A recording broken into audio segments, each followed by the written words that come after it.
Greetings and salutations, everyone. I hope everyone is doing well today.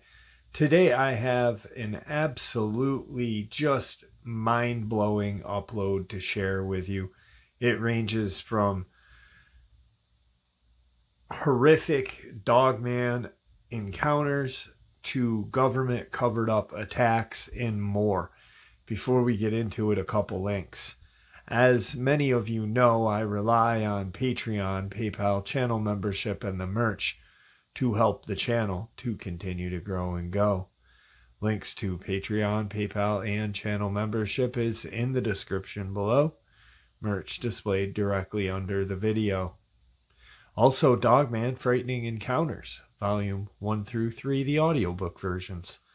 They were written and researched by Tom Lyons, narrated and produced by me, Jeff Nadolny. Those audiobooks are available on Audible, Amazon, and iTunes, links to which are also in the description as well. And finally, last but definitely not least, if you'd really like to help support the channel to continue to grow and go, simply subscribe. It doesn't cost a cent. Click that like button, takes half a second.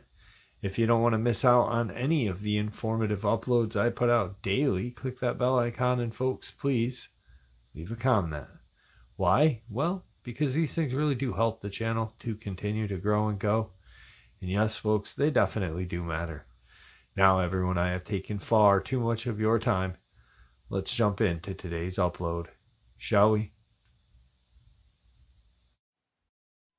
Today's first part of the upload, 1991, Wisconsin. I was staying by myself at a cabin. It was far too quiet during the evenings, and I was starting to wonder about that. Sometimes it sounded like someone was outside. I went outside one night to look around because I thought I heard somebody lurking around my property. Now, I'm a pretty big guy, so I wasn't really scared. I was armed, but I could let my fists do the talking if it needed to come down to that. I knew I was in over my head, though, when I saw it. I saw it because it had bright yellow eyes. It caught me looking at it and stood up from behind a brush it was hiding behind. That was scary because it was enormous. I don't know if it was a bear. Its shape was all wrong for a bear standing up. It growled and started walking toward me. It was mostly dark, but I saw pointed ears and a wolf's head on top of what would be approximately a 7-foot-tall human-like body. Its legs were shaped like a dog's, so I don't know how it could be walking so easily like that on 2 legs. But its upper body was almost human-like, except the proportions were not right. The arms were far too long. It was slowly walking toward me, which was an extremely scary sight that's been burned into my memory. I must have been too scared because I somehow forgot I was armed and ran back into the cabin. I shut the door and locked it. I'm pretty sure it came right up to the door and stood outside. I say that because I could hear it breathing. After a while, I couldn't hear the breathing anymore and realized it was prowling around the cabin. I secured all the windows, but other than putting an arm through one, it wasn't going to fit through any of those windows. It was far too big. It definitely would get stuck. The door was its best option, but it would have to cram itself through the door as well if it was going to try to get in because of how big it was. It was too quiet outside, but there was still shuffling noises, and maybe it was scratching the walls from outside or something. I really couldn't tell what was going on. I found a good position to hide with my gun aimed at the door and didn't move from it at all. I didn't get a wink of sleep that night, but it didn't bust through the door.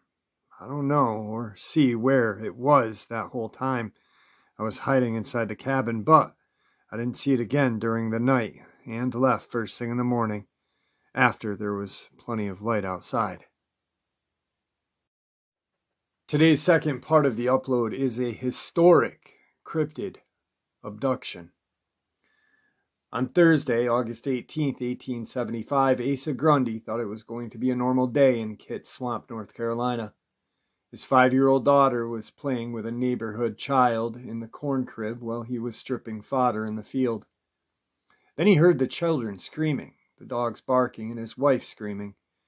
Asa stopped what he was doing, ran toward the edge of the cornfield where all the screaming was coming from. In front of him stood a monster that was carrying the children with one in each paw. The monster was heading toward the woods. When Asa appeared, it surprised the monster, making him pause for a second. The father did what he thought fit, as, with all his strength, he swung toward the monster. With a solid hit on the forehead, the monster fell to the ground and dropped both children.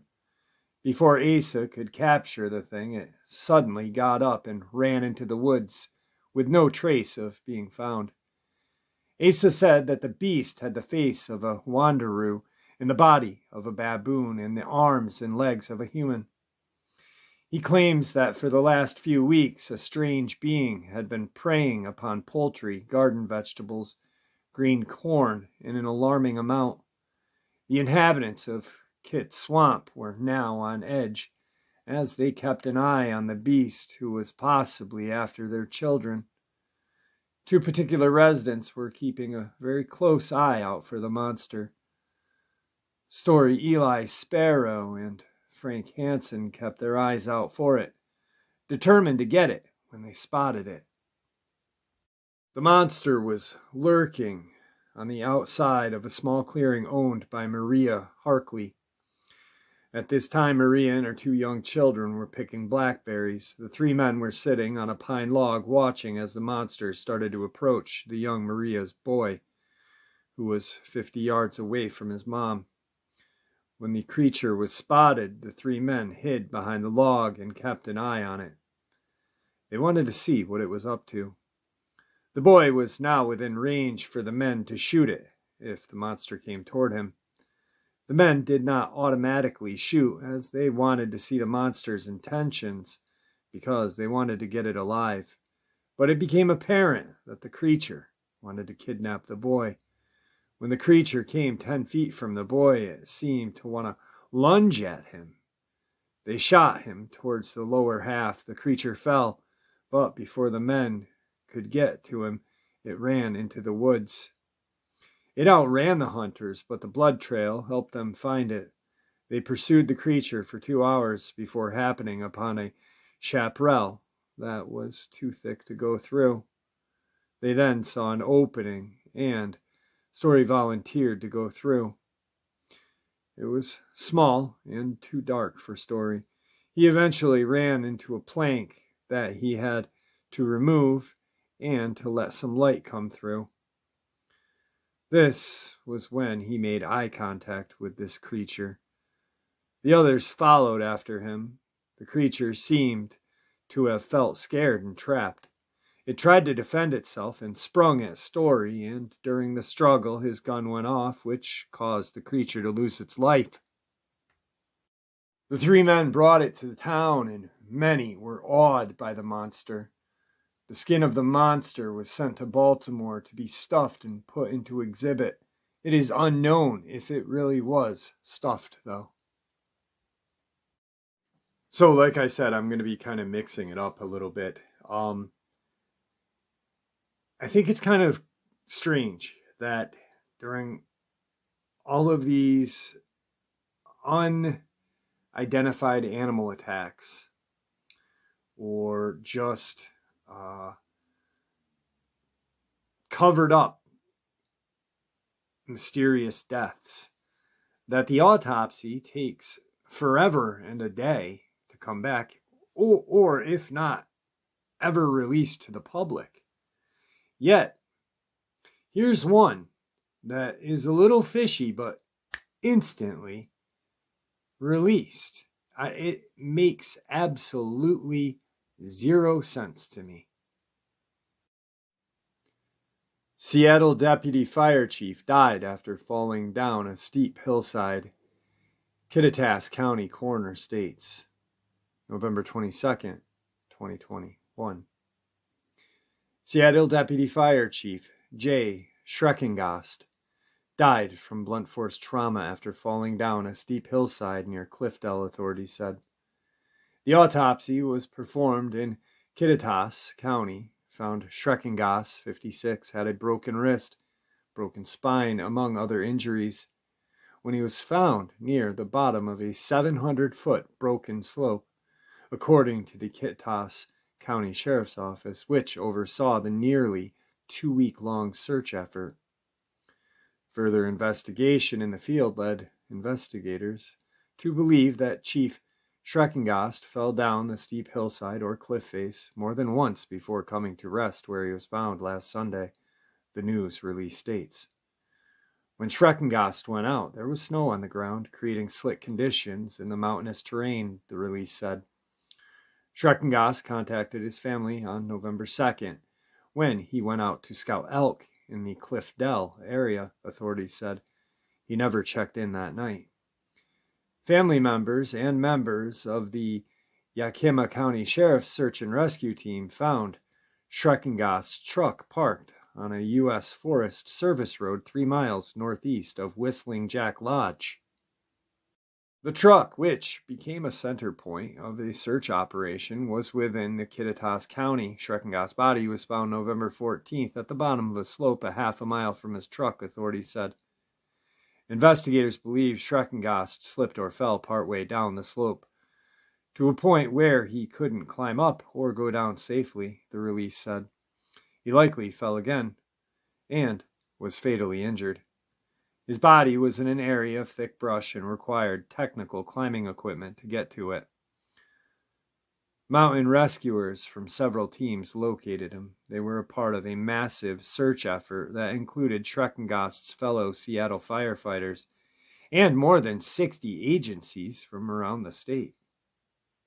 Seattle firefighters brought Schreckengoss' body back to Seattle on Friday, the release said.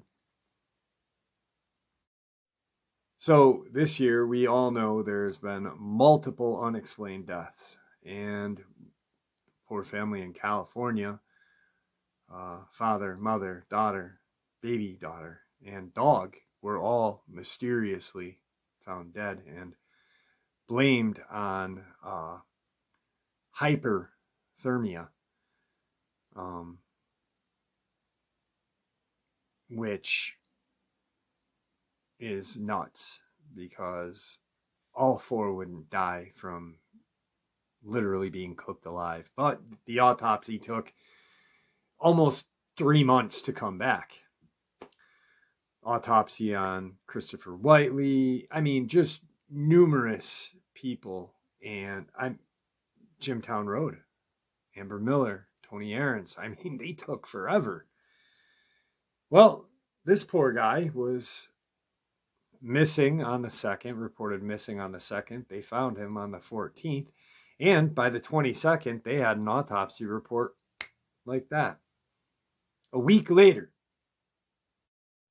Is that because there was nothing fishy about that? Is it because he was a fireman? Who knows? Who knows, honestly? I feel terrible for the man's family, and it's a terrible way to pass.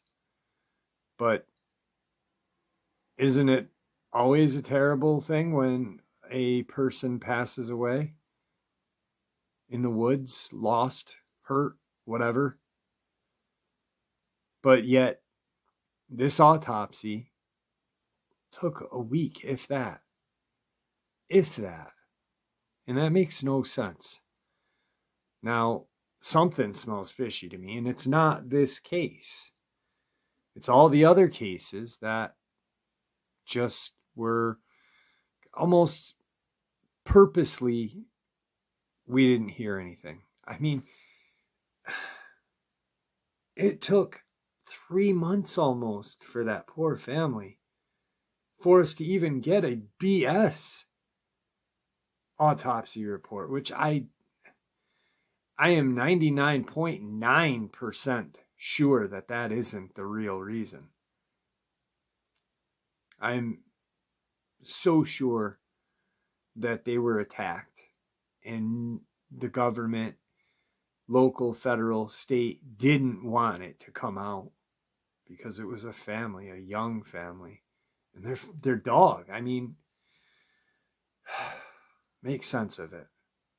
But this is just another piece of the government's cover-up. Today's fourth part of the upload is a place about 45 minutes from my house, and I am going to go there this spring and summer to do an on-location shoot. It is the Bennington Triangle, and there has been many disappearances and different stories of creatures living out there, whether it be Dogman or Sasquatch, both. It's a very strange and unusual place, and I wanted to include it in this kind of mix match of events and encounters for Thanksgiving. So let's get into it. 1945, a 5-year span of disappearances began in Bennington Triangle, nicknamed for an area of forest and mountains in southwestern Vermont with the vanishing of Mitty Rivers, a 74-year-old local hunting guide. Rivers led a party of 4 hunters around the area of Hell Hollow in the southwest woods of Glastonbury before he was suddenly lost. After an unsuccessful initial search, many still believed that this knowledgeable woodsman would be able to survive and soon surface in town. However, this was not the case. Soon, more than 300 concerned locals and United States Army soldiers dispatched from Massachusetts, Fort Devens, combed through the vast wilderness for 8 days, turning up not a single shred of evidence as to where the whereabouts of Rivers was. The following year saw arguably the most infamous missing persons case in the history of Vermont, the disappearance of Paula Weldon. Weldon was an 18-year-old student from Bennington College who decided to hike a leg of the long trail during Thanksgiving break when most of her peers had returned home for the holiday. Last seen on Sunday, December 1st, 1946, wearing easy-to-spot red and entering the long trail near Glastonbury Mountain. Weldon never showed up for her Monday classes, spurring a massive search party of more than 1,000 people and a reward of $5,000. Despite the large turnout, numerous aircraft utilized, and a variety of assisting law enforcement departments, no clues to her fate were ever discovered. Many, including Weldon's father, criticized the authorities for lack of sophisticated methods in handling the case, which actually served as the catalyst for the founding of the Vermont State Police 7 months later. The case remains open to this day, exactly 3 years to the day after the vanishing of Paula Weldon. The Bennington Triangle saw one of its more seemingly supernatural disappearances. That day, a 68-year-old man named James Tedford boarded a bus to Bennington after visiting relatives in St. Albans, Vermont. Numerous eyewitnesses, including the driver, later confirmed that Tedford had been in his seat as late as the last stop before Bennington. Yet when the bus finally pulled into Bennington, Tedford was nowhere to be found. After he implausibly vanished into thin air while inside a moving vehicle, baffled passengers noted that Tedford's luggage and an open bus timetable remained on his seat. If the witnesses are correct, Tedford would have disappeared from his seat as the bus was traveling down Route 7 through the Bennington Triangle. Nearly a year later, in mid-October 1950, 8-year-old Paul Jepson went missing. He was last seen happily playing in a family pickup truck by his mom, who left to tend to the pigs at the dump where she and her husband were caretakers. Then he vanished without a trace. In addition to the hundreds assembled for a search party, a New Hampshire sheriff brought in a bloodhound to sniff out the missing boy. The dog was able to pick up his scent but abruptly lost the trail at a nearby crossroads, suggesting a possible abduction by a motorist. As the case dragged on without resolution, some suggested that Jepson met an early demise at the hands of his parents and was dinner for the pigs. But in keeping with the eerie feeling of the Bennington Triangle, the boy's father told the Albany Times-Union that it was perhaps the lure of the mountains that pulled in his missing son, as the boy had talked of nothing else for days prior to the disappearance. Only about 2 weeks later, 53-year-old Freda Langer, an experienced hiker and survivalist familiar with the area, went missing on the Somerset area of the Long Trail bordering East Glastonbury. After hiking a brief half-mile with her cousin Herbert Esner, Langer fell into a stream and set back to their camp to change her clothes, where her husband was resting with a hurt knee. But neither her husband nor her cousin ever saw her again. Helicopters from the Connecticut Coast Guard and United States Army in Massachusetts, as well as local aircraft from citizens and the Vermont Aeronautics Commission, helped search for Langer. As many as 400 people, including the Massachusetts National Guard, methodically searched the area, yet found nothing. But soon they did find something, and this became the only known disappearance of the Bennington Triangle, where the body had turned up. 6 months after she went missing, Langer's corpse was found near the Somerset Reservoir. Curiously, an open area that had been searched extensively numerous times in the previous months. Yet, even with a body, the case saw little resolution. The body had decayed so badly that no cause of death could be determined, only fueling further speculation about what kind of disturbing end she may have met. And that place, my friends, is chilling. I went there a while ago. I want to say I was in my 20s, so 20 years ago or so. And it was a day, a cloudy fall day. And we went to my friend and I went to the Bennington Memorial. The area was just creepy. We didn't go in the woods. We just stood there at this parking area. And the feeling that I got was one, I know it's 20 years later, but one that I will not forget. It was almost like I was being watched, and I hate using that because everyone says it, but it was. But yet, it was like whatever was watching me was telling me not to go any further, not to go into the woods. And that was before I even had known about the disappearances of the Bennington Triangle. I mean, we're talking 20 years ago, at least. Probably 25 at the time. So, yeah, definitely a creepy place. But a place that I will be going this spring or early summer to check out with you guys. So, let's keep our fingers crossed that nothing bad happens during that trip. Today's fifth part of the upload, 1998, Wisconsin. I was driving when I caught sight of something very large, like a dark, shadowy blur coming up. It was night, but I could see by the headlights that it was half on the road and half off. When I got closer, I could see it was a very large animal hunched over something on the road. At first, I thought it was a bear eating something it had just caught and killed. I didn't want to get near it, but it didn't react to me being there, and I started slowing down a little to get a better view. I was distracted by trying to figure out what kind of animal it was.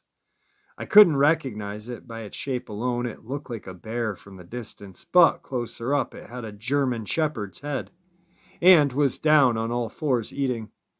Closer up it looked more like a deer being eaten.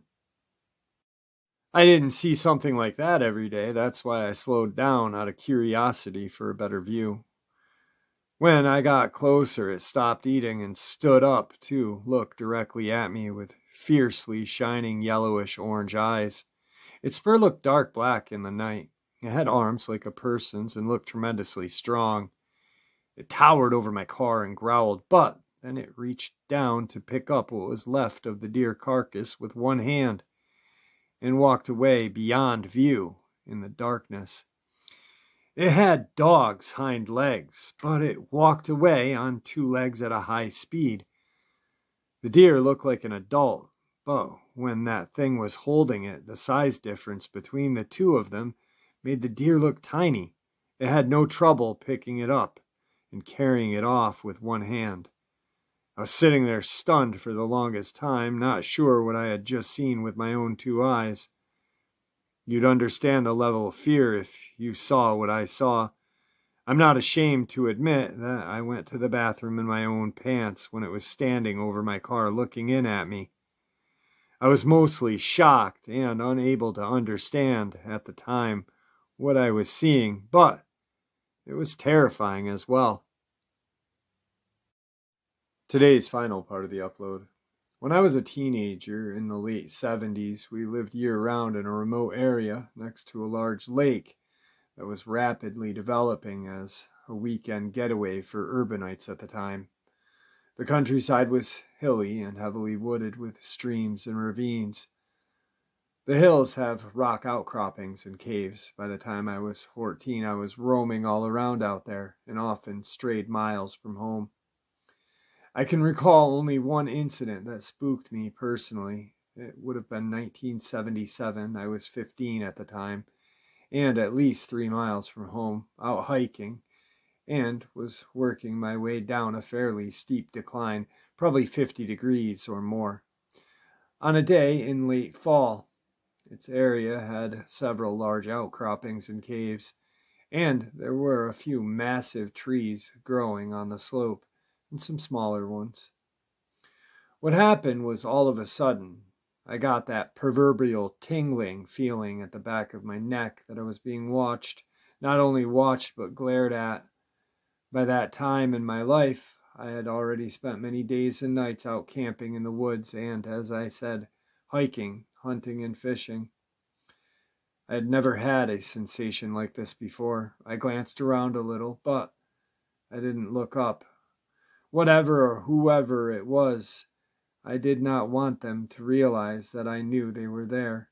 I felt like that may provoke an attack or something, as odd as that may sound. I had a hunting knife with me, and I put my hand on its hilt. I also found a sturdy stick to use as a club if need be. I quickly made my way down the rest of the slope. I knew that there was a forest trail at the bottom of it, and that the trail intersected a road a half a mile away or so. When I reached that trail, something let out this reverberating yet somehow high-pitched scream back up the hill. Within 100 yards or so from where I was at, I didn't turn back to look, I just took off running.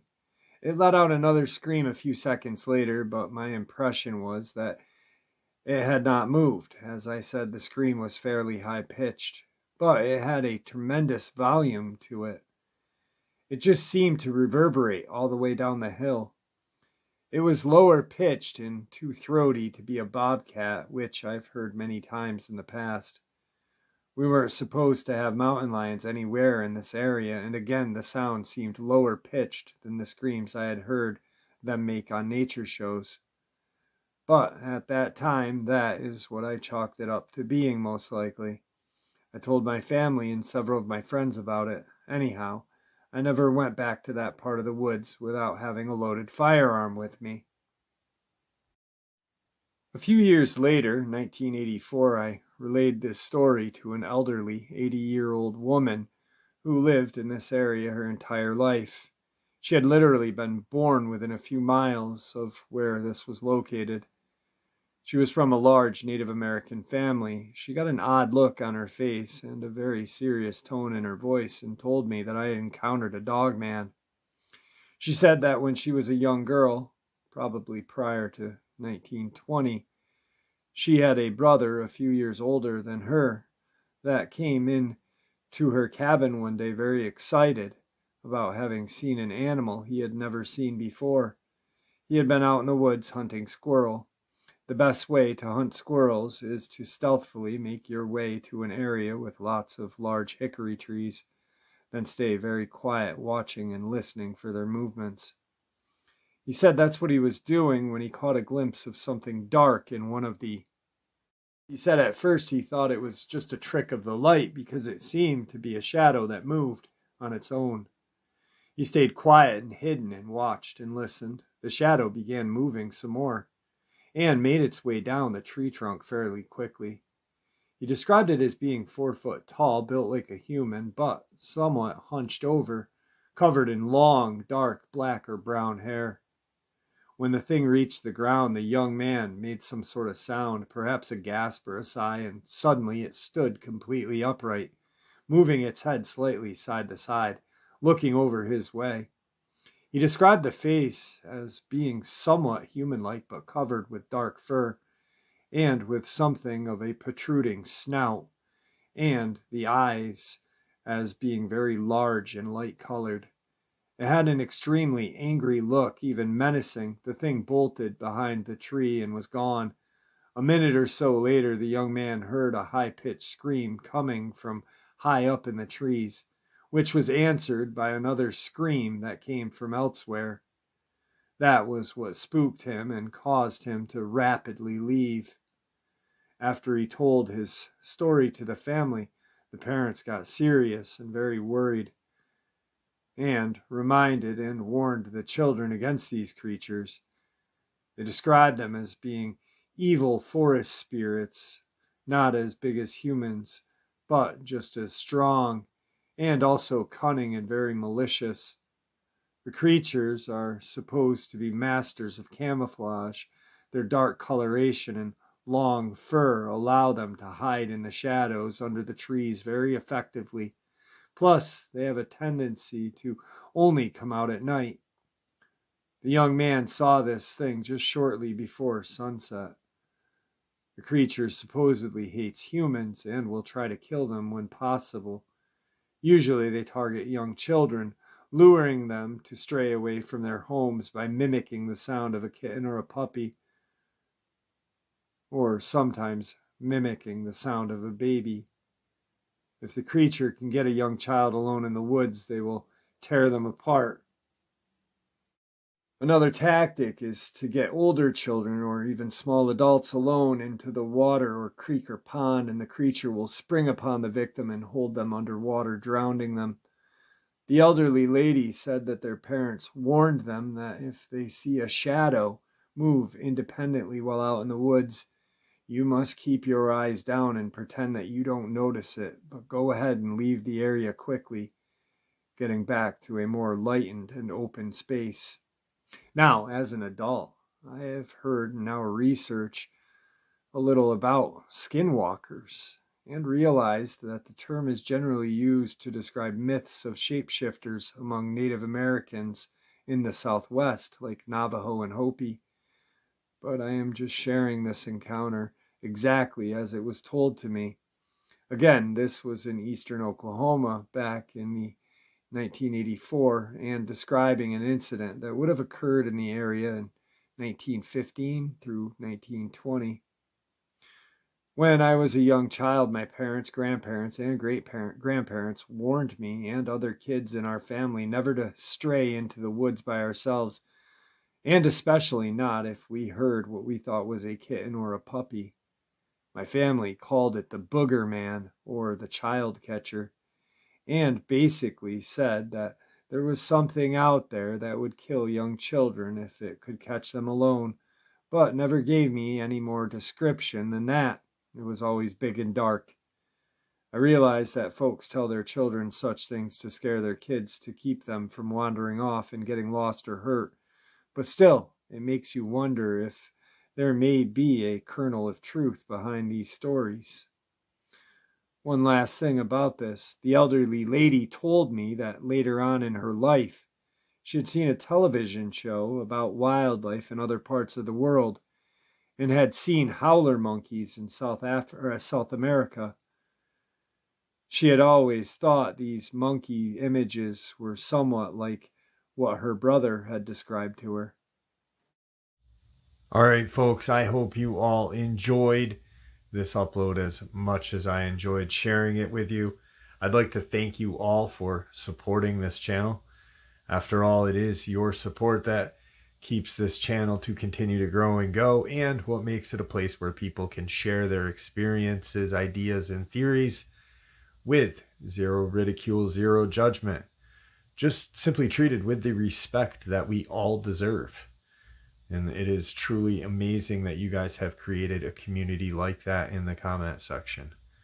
Everyone, please stay safe, happy, healthy, and ever vigilant, keeping an eye on our children, pets, family, and friends. These creatures are real.